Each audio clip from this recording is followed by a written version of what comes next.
लेकिन अभिषेक बनर्जी जो नेता है ना, उसको हम लोग मानते नहीं है भैया।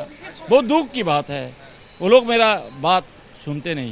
আগামী দিনে মমতা বন্দ্যোপাধ্যায় এবং তার সাথে পার্টির সাথে অভিষেক বন্দ্যোপাধ্যায় ছাড়া আর কোনো সাংসদ থাকবে বলে তো মনে তো হচ্ছে না। ভাঙন শুরু হওয়ার পর থেকে বিদ্রোহীদের নিশানায় অভিষেক বন্দ্যোপাধ্যায়। লাস্ট যে সেশন আমি অ্যাটেন্ড করেছিলাম, আমি একটা প্রশ্ন জমা দিইনি।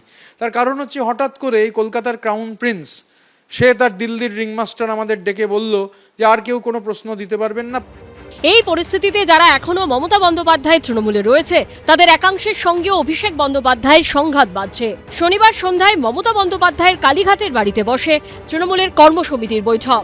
সাংগঠনিক রদবদল নিয়ে ডাকা সেই বৈঠকে উপস্থিত ছিলেন মমতা বন্দ্যোপাধ্যায়, অভিষেক বন্দ্যোপাধ্যায়, কুণাল ঘোষ, সৌগত রায়, কল্যাণ বন্দ্যোপাধ্যায়, শোভনদেব চট্টোপাধ্যায়, দোলা সেন ও ডেরেক ওব্রায়েনরা।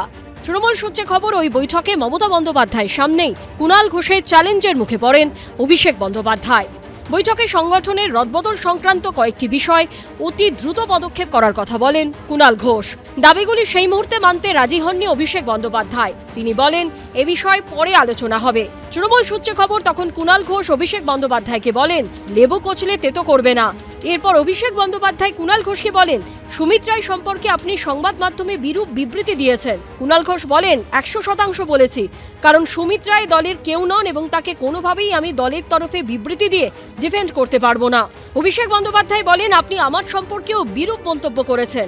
কুণাল ঘোষ বলেন আমি তোমার সম্পর্কে কোনো বিরূপ মন্তব্য করিনি। অভিষেক আমাদের দলের সর্বভারতীয় সাধারণ সম্পাদক, দলের অবস্থানে আমার নেতা, এবং ও বয়সে আমার থেকে ছোট হলেও ও আমাদের দলের অন্যতম শীর্ষ নেতা, আমাদের নেত্রী মমতা বন্দ্যোপাধ্যায়। আমি ওকে খুবই ভালোবাসতাম বা বাসি। তৃণমূল সূত্রে খবর, শনিবারের বৈঠকে কুণাল ঘোষ ও অভিষেক বন্দ্যোপাধ্যায়ের মধ্যে কথা কাটাকাটি চরমে ওঠে। তখন মমতা বন্দ্যোপাধ্যায় চেয়ার থেকে উঠে আসেন। অভিষেক বন্দ্যোপাধ্যায় ও কুণাল ঘোষ দুজনেরই মাথায় হাত রেখে বলেন কুল কুল, এখন মাথা ঠান্ডা করে একসঙ্গে কাজ করতে হবে, এখন মাথা গরম করার সময় নয়। সূত্রের খবর, কুণাল ঘোষ তখন মমতা বন্দ্যোপাধ্যায়কেও জানিয়ে দেন অভিষেক বন্দ্যোপাধ্যায়ের পিএ সুমিত রায়কে সমর্থন করে তিনি কোনো বিবৃতি দিতে পারবেন না। পরিস্থিতি সামলানোর চেষ্টা করেন কল্যাণ বন্দ্যোপাধ্যায়ও। আমি তো সুমিত রায়ের মুখপাত্র নই, সে কত বড় জিনিস আমি সে নিয়ে কোনো মন্তব্য করছি না।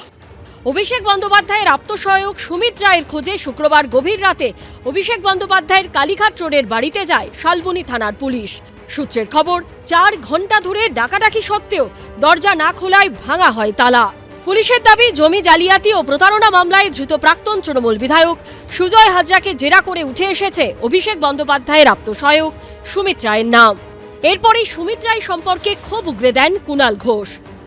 সুমিত রায় জাতীয় লোকজন, এরা গোটা পার্টিটার 12টা বাজিয়ে দিয়েছে। বিরাট বড় বড় ব্যাপার, ফেরেববাজগুলো কোথায়? সব মিলিয়ে মমতা বন্দ্যোপাধ্যায়ের তৃণমূল এখন এলোমেলো। অনির্বাণ বিশ্বাস ও অর্ণব মুখোপাধ্যায়ের রিপোর্ট, এবিপি আনন্দ। এবিপি আনন্দ, এগিয়ে থাকে, এগিয়ে রাখে।